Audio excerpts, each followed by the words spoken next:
hata mchezo mmoja ambao tumefungwa na sapoti ilikuwa kubwa na wananchi walikuwa ni wengi, na hasa mechi ya playoff mlikuja mkatuhamasisha, na hamasishaji yenu ya kufika kwa wingi ndio uliofanya game tulimalizia hapa ya Prison. Nawapongeza kwa hiyo.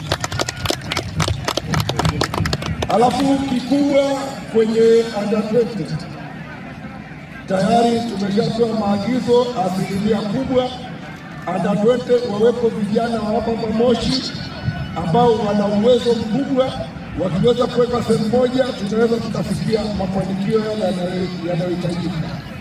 Na kwa kuanzia tutatembea sehemu nyingi tu kwenye mechi zinazofanyika ili kufanya scouting ya kupata wachezaji waliokuwa bora.